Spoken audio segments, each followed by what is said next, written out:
안녕하세요. 개인 투자자분들의 멘토 프로페서 킹입니다. 자, 오늘도 주말 기관차 저와 함께 출발해 보도록 하겠습니다.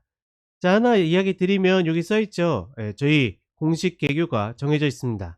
9월 1일이고 다음 주 월요일부터 공식으로 접수를 받는데 아마 조금 더 이제 접수 받는 대로 일찍 오픈할 수도 있고, 저희 네이버에 차트기술사관학교 치셔도 되고 저희 주소를 치셔도 들어오실 수 있고, 그 다음에 이제 들어와 보시면 이제 공식 가이드가 있거든요.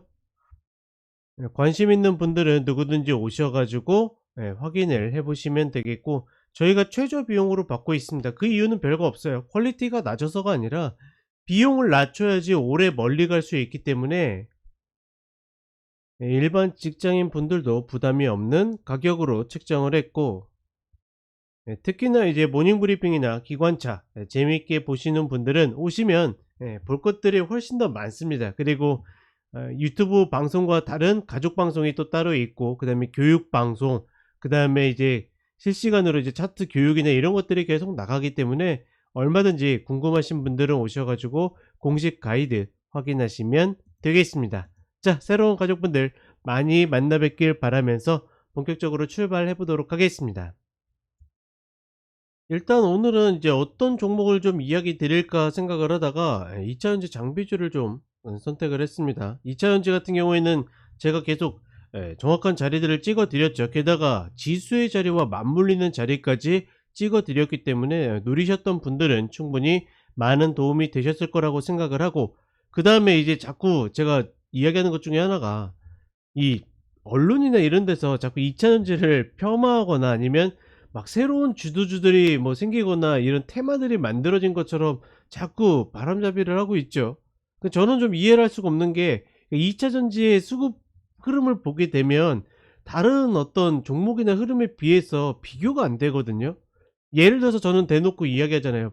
만약에 2차 전지 반도체에 있으면 반도체보다 2차 전지다. 2차 전지가 수급이 훨씬 더 좋고 조정을 받더라도 빠르게 회복할 수 있는 여력이 있기 때문에 2차 전지를 선택해야 된다라고 이야기 드리는데, 자꾸 이상한 쪽으로 이렇게 좀 유도하는 그런 느낌 아닌 느낌이 있죠. 뭐 바이오 제약이라든지, 지금 단언컨대 이 2차 전지로 들어오는 수급은 비교할 수가 없습니다. 게다가 저는 딱 그냥 4종목만 찍어 놓고 이 종목만 하라고 이야기 드립니다. 에코프로, 에코프로 BM, 포스코홀딩스, 포스코 퓨처엠. 왜냐면 그 외의 종목들은 지금 얘네들이 들어오는 수급에 비교가 안 되게 안 들어와요. 물론 다른 종목들에 비해서는 잘 들어오는 편이지만 이 4종목의 수급이 훨씬 더 압도적이고, 당연히 이 4종목 중에서도 에코프로가 거의 천상계에 있다. 근데 에코프로 같은 종목들은 본인이 스스로 해야지 이렇게 리딩이나 오더 방식으로는 할 수가 없어요. 왜냐면 좀 들어오네 라고 해서 딱 눈치채는 순간 벌써 2~3% 움직여 버리기 때문에, 뭐 컵폭을 넓게 가져가시고 공격적이신 분들은 모르겠지만 저같이 이제 좀 빡빡하게 구는 그런 보수적인 분들은 이런 흐름들로 접근하기 어렵다. 그래서 지금 저는 뭐 개인적으로는 BM하고 퓨처앱, 이 두 가지만 좀 노리고 있다. 뭐 이렇게 보시면 되겠고, 그 다음에 그 외의 종목들도 그러니까 결국은 따라잡지 못하다 보니까 서브 종목을 들어갈 수밖에 없거든요.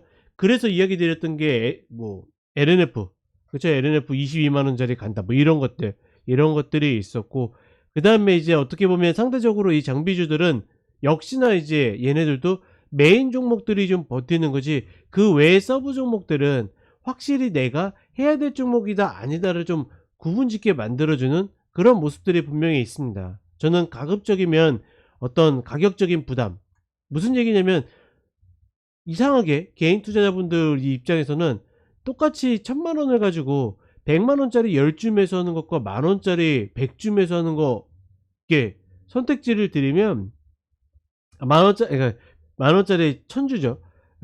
그렇게 선택지를 드리면 만주짜리에 훨씬 더 손이 많이 가세요. 그거는 어떻게 보면 굉장히 일종의 길들여진 편견에 가깝거든요. 그리고 내가 수량을 많이 가지고 있다 뭐 이런, 그렇다고 해서 그 수량이 많다고 해서 내가 비중 조절의 묘를 발휘한다 이런 것도 아니면서, 그쵸? 그런 부담들을 털어버리고 가급적이면 대장주에 힘쓰시라. 저는 일단은 이렇게 좀 정리를 해 드리도록 하겠습니다. 그리고 가급적이면 이차전지 자체는 지수랑 같이 합이 맞는 자리에서 노리는 게 훨씬 더 확률이 높을 것이다. 뭐 계속 이야기 드리는 부분이지만 혹시나 놓치신 분들이 있을까봐 다시 한번 정리를 해 드립니다. 자, 그러면 장비주들, 이제 장비주로 분류된 종목들 중에 시가총액이 높은 종목들을 순차적으로 한번 선택을 해 봤거든요. 과연 내가 생각하는 매수 대기 자리와 같은지 같이 비교를 해 보시면 되겠습니다. 자, 그럼 기관차 출발해 보도록 하겠습니다. 자, 첫 번째로 윤성 FNC입니다. 본 종목이 시가총액이 1조 5천억 정도 되죠. 어떻게 보면 올해 이제 2차전지 흐름에 가장 수혜를 입은 그런 종목 중에 하나라고 생각을 하고, 대부분의 개인 투자자분들이 습관적으로 이 아래에서 얼마를 올라왔다는 생각하지 않고 고점 대비 얼마를 빠졌다, 이것들을 좀 계산하는 경향들이 많습니다.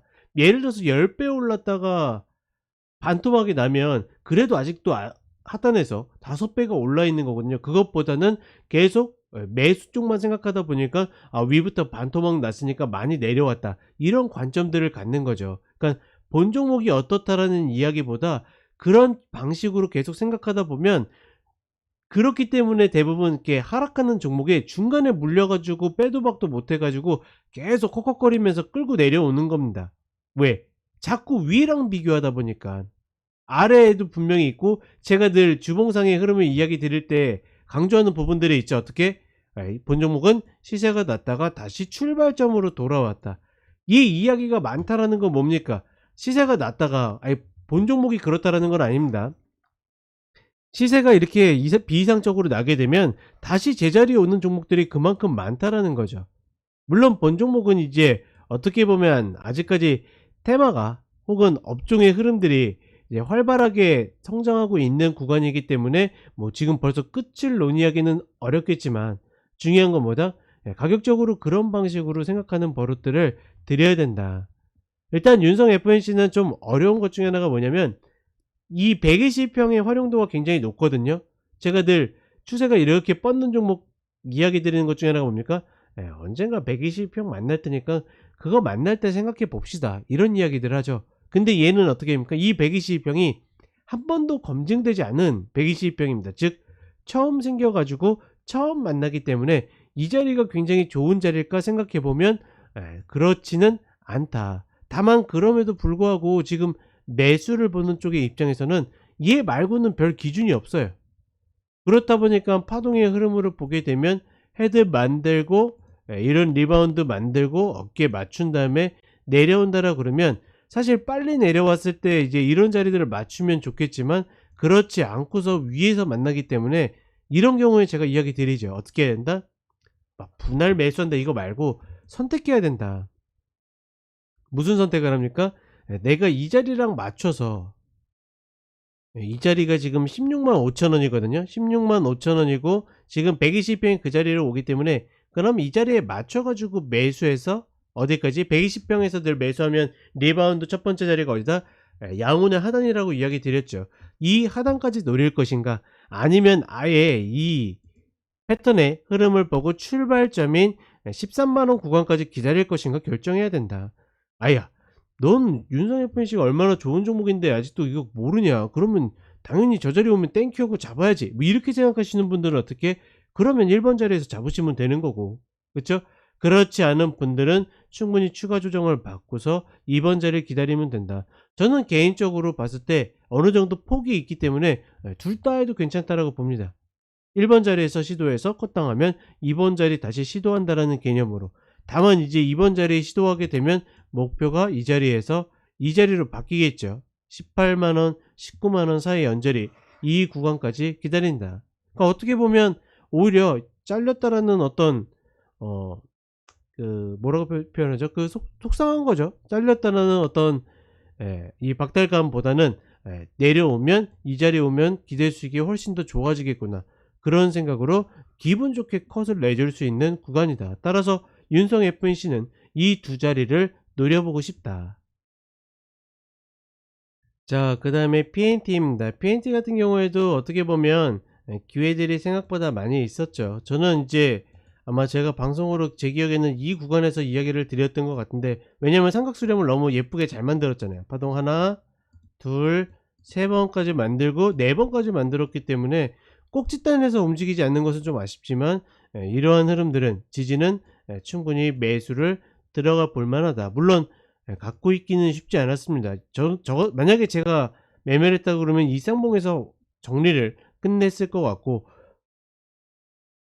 글쎄요, 다시 매수는 좋은 자리긴 했지만 좀 만만치는 않았다, 이렇게 판단을 하고 있고, 제가 늘 이야기 드리지만 제가 매도를 이야기한 자리는 슈팅이 나와도 어떻게 다시 돌아오게 되어 있다. 지금 65,000원 이 구간은 그렇기 때문에 다시 돌아왔다, 이렇게 보시면 되겠고, 중요한 거는 지금 이 구간에서는 계속 122평, 여기는 좀 언더슈팅이 나왔죠. 여기는 조금 못 닿았고, 그쵸, 여기. 그러니 계속 문 종목이 진짜 좋은 흐름을 보이려고 한다라 그러면 이 122평 구간에서는 반드시 승부를 봐야 된다. 노리시는 분들은 다른 거 없이 이 구간에서 잡아서 최소한의 이 리바운드 반등을 노려야 된다. 그렇기 때문에 저는 6만원이 굉장히 중요한 구간이라고 보고 있고, 주봉상의 흐름으로 봤을 때도 기존에 올라왔었다가 지지하지 못하고서 떨어진 구간이 이 구간이잖아요. 이 구간에서 과연 어느 쪽으로 방향이 터질 것인가. 어떻게 보면 지금 이 흐름이 나오면 이런 다이아몬드 패턴을 이야기할 수도 있고, 다만 다이아몬드 패턴은 중심축 잡는다 그러면 65,000원 자리가 맞다라고 보고 있고, 어찌되거나 저 6만원 자리가 오게 되면 120평과 함께 노리던 분들은 해볼 만한 가치가 있다. 글쎄요, 그 앞에 윤성 FNC와 PNT 비교해 보시면, 본 방송을 보시는 분들은 이렇게 봤을 때 어떤 게 더 땡기세요? 어떤 패턴이 더 땡기느냐? 저는 만약에 122평이 얘가 이미 이렇게 올라와서 65,000원하고 맞물리고 있으면 PNT가 더 땡겼을 것 같아요. 근데 그러지 않고서 이 어긋났기 때문에 순수하게 기술적이나 전략적으로 보게 되면, 저는 만약에 둘 중에 선택한다 그러면 윤성을 선택하지 않을까, 그렇게 생각을 해봅니다. 자, 그 다음에 하나기술입니다. 하나기술 같은 경우에는 뭐 시세를 내가지고 잘 버티고 있죠. 지금 자리는 얼마든지 다시 튀어 올라도 되는 자리이다. 다만 글쎄요, 여기서 올라가게 되면 목표가 13만원 언저리가 될 것 같은데 조금은 폭을 잡기가 애매하죠. 결국은 10만원짜리 이탈 컷으로 내가 이 자리 잡아가지고 가격적으로 봤을 때 19만원을 먹느냐 11만원을 컷하느냐인데, 타산이 조금은 애매하다, 그렇게 보고 있고, 그렇기 때문에 10만원짜리도 굉장히 중요하긴 한데, 저는 개인적으로 봤을 때 주봉상으로 이 8만원짜리가 시세가 나기 전에 어떻게 합니까, 계속 저항받았던 자리입니다. 이 이야기는 뭐냐면, 이렇게 관통해서 결국 올라갔을 때 이 저항들이 과연 어떻게 지지로 바뀌어 있는가, 이게 굉장히 중요한 구간이 될 수 있다. 따라서 일단 하나기술을 노리시는 분들은 8만원짜리가 가장 중요하고 좋은 구간이구나 라고 인지를 하신 상태에서 접근을 하셨으면 좋겠고, 그리고 이제 본 종목은 또 재밌는 게 8만원, 9만원, 10만원 이렇게 지금 여기까지 만원 단위로 이렇게 지지라인이 형성되어 있습니다. 그러면 뭐 매수를 할 수 있는 라인이 1, 2, 3번이 있겠죠. 글쎄, 저는 개인적으로 봤을 때는 이 120병이 좀 더 올라와서 이 9만원 자리에 좀 맞추면 요런 리바운드를 일단 노리면서 들어가도 괜찮지 않을까. 게다가 만약에 여기서 잘리게 되면 8만원에는 비중을 실어 가지고 승부를 해볼 수 있는 자리이기 때문에 충분히 좋은 자리다. 다만 10만원짜리 이탈 컷으로 들어간다? 글쎄요, 계속 반복해서 주는 자리긴 한데 조금은 공격적이지 않을까. 그러니까 본 종목을 어찌되었거나 꼭 잡으셔야 되는 분들은 저는 10만원 자리부터 들이대는 것도 가능하겠지만, 가급적이면 2번 3번이 조금 더 나은 자리를 형성하지 않을까. 그러니까 쉽게 안 떨어지면 결국은 120평이 올라올 거잖아요. 저는 만약에 얘가 올라갔다 다시 내려온다라 그러면 이 9만원 자리에서 122평과 만나는 자리를 형성하지 않을까, 그렇게 생각을 해보고 있습니다. 자, 그 다음에 CIS입니다. CIS도 시세가 만들어지고 쌍봉 형태로 결국은 꺾였죠. 냉정하게는 쌍봉 형태라기보다는 마디를 다시 깼다, 뭐 그런 정도로 받아들이시는 게 맞다고 보고 있고, 그렇다 보니까 이 출발점인 만원짜리에서는 충분히 다시 리바운드를 노려볼 만하다. 지금 13,000원의 마디가 있는데 지난번에 이 구간에서도 살짝 못 닿다 보니까 결국은 다시 시세를 냈죠. 이 구간까지 해가지고 한 30% 되는 구간 혹은 못 미치더라도 120평 구간까지의 리바운드를 노려가지고 충분히 만원짜리에서는 해볼 만한 가치가 있다. 생각보다 굉장히 좀 간단하게 전략들이 떨어지죠. 이런 흐름들은 충분히 해볼 만한 가치가 있다. 자, 그 다음에 필 에너지입니다. 저는 최근에 이런 방식으로 떨어지는 신규 상장 종목들은 사실상 좀 그래요. 그러니까 상장의 어떤 이 주체들이 결국은 본 종목들을 뻥튀기 한 게 아닐까. 그러니까 결국은 몸값을 높이기 위한 과도한 상장들이 계속 반복이 되면서 시장의 신뢰를 좀 떨어뜨리는 것이 아닐까. 그게 비단 중소형주뿐만 아니라 대형주들도 그런 일이 비일비재하다 보니까 냉정하게는 그러니까 몇몇 종목들은 대박을 안겨주긴 하지만 대부분의 종목들이 이런 방식으로 움직이기 때문에 굉장히 좀 조심스럽다 이렇게 생각을 하고 있고, 그렇다 보니 상장 마디가 부러져서 깨지는 종목들은 저는 절대로 건들지 않으셨으면 좋겠습니다. 그 부분 같이 인지해 주셨으면 좋겠고, 30분의 흐름이 일단은 첫 번째로 올라탔죠. 좀 단단하게 매매를 하실 수 있는 분들은 이런 자리에서 바로 따라갈 수 있는데, 그래도 이제 폭이 6% 정도 벌어져 있었고, 저는 이런 자리들 일단은 흘려보내고, 왜냐면 떨어지는 각도가 말 그대로 한 달 반 만에 반토막이 났는데 이거를 무슨 바로 떨어질 때 잡겠습니까? 그냥 한 번은 흘려보내고 두 번째 자리에 더블링을 만들 때 들어가는 것이 좀 더 정석적이다 이렇게 판단을 하고 있습니다. 그러니 본 종목은 어디에서 매수라는 개념보다는 대응으로서 다시 30분의 흐름이 눌렸다가 올라탈 때 매수를 들어간다. 자, 그 다음에 DENT입니다. 본 종목은 글쎄요, 지금 이 양은 이 하단 자리를 이렇게 잘 지키고 있죠. 이런 흐름들은 27,000원에 매수해서 요런 자리 이탈 컷으로 매수가 가능합니다, 공격적인 분들은. 다만 제가 봤을 때는 최소한 빠르게 이 베이직병이 완전히 벌어지기 전까지 이 자리 2만원 자리를 내려올 수 있다라 그러면 이 리바운드를 노리는 게 훨씬 더 안정적이고 편하지 않을까. 물론 본 종목을 굉장히 신뢰하시는 분들은 말이 안 된다 임마, 이렇게 좋은 종목이 그 자리에 오겠냐 이렇게 생각하실 수 있겠지만, 그러니까 말 그대로 DENT라는 종목이 저는 반드시 매수를 해야 되는 종목은 아니기 때문에 저런 자리들이 오면 하고 아니면 만다라는 관점으로 봤을 때 역시나 2만원 자리가 오면 좋겠다. 그래서 아까 하나기술 같은 경우에도 8만원 자리에 대한 이야기를 해드린 거죠. 가장 선호하는 자리, 좋은 자리, 매매하기 좋은 자리, 뭐 이렇게 받아들이시면 될 것 같습니다. 따라서 본 종목도 글쎄 중간에 매수하시는 분들은 모르겠지만, 그렇지 않은 분들은 편안하게 2만원 자리 오면 하고 아니면 만다라는 생각으로 보는 것도 괜찮다. 자, 그 다음에 원익 PNE입니다. 자, 본 종목은 지금 본의 아니게 여기저기 끌려다니고 있죠. 그래 놓고서 어떻게 합니까? 단숨에 또 제자리에 오고 있습니다. 게다가 이 기회를 틈타서 유증을 발표했다? 개인적으로 굉장히 좋아하지 않는, 그러니까 선호하지 않는 스타일의 흐름이기 때문에 이런 종목들은 못 먹더라도 그냥 선수분들한테 맡기고 나는 내 갈 길 가겠다 이렇게 좀 하는 게 맞지 않을까. 그러니까 가급적이면 이슈가 많은 종목들을 피하는 게, 기술적 분석이라는 거는 결국 뭡니까? 수급의 어떤 이 균형을 추종하는 거잖아요. 근데 이슈가 계속 자주 발생하거나 아니면 저런 이레귤러들이 터지게 되면 수급이 정상적인 균형이 아니라 비정상적으로 쏠려다닙니다. 그러면 말 그대로 내가 분석하는데 더 쉽겠습니까? 어렵겠습니까?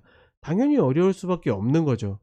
그렇다 보니 굳이 내가 어려운 종목을 선택할 필요가 있을까? 저는 원익 PNE 같은 경우에는 그런 면에서는 좀 피하고 싶다. 만약에 본 종목을 정 매매하고 싶다 그러면 저는 이 8,000원 구간이 굉장히 중요하다고 생각하거든요. 오히려 8,000원 구간을 깼다가 다시 올랐다면 잡아챌 때 추세 전환에 매수를 들어가는 게 훨씬 더 안정적이지 않을까, 그렇게 판단을 해 봅니다. 자, 그리고 마지막으로 코인테크입니다. 코인테크도 쌍봉으로 깨져서 떨어지고 있죠. 늘 중기적으로 혹은 단기적으로 전고를 깬 흐름들은 어떻게 한다? 반드시 빠져나오거나 대부분 정리해야 된다.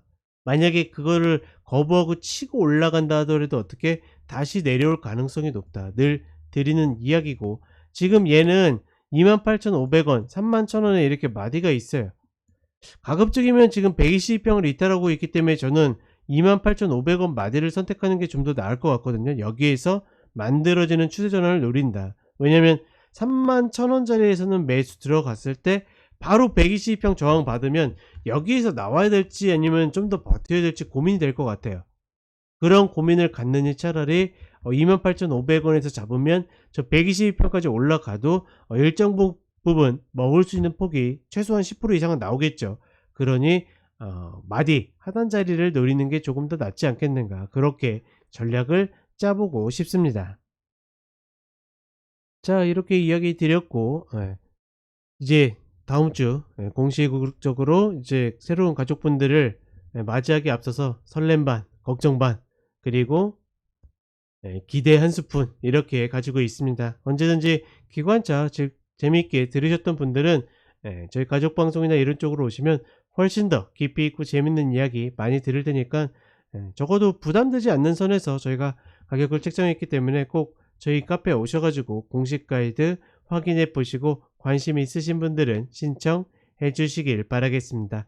자, 그럼 저는 내일 기관차에서 다시 찾아뵙도록 하겠습니다. 감사합니다.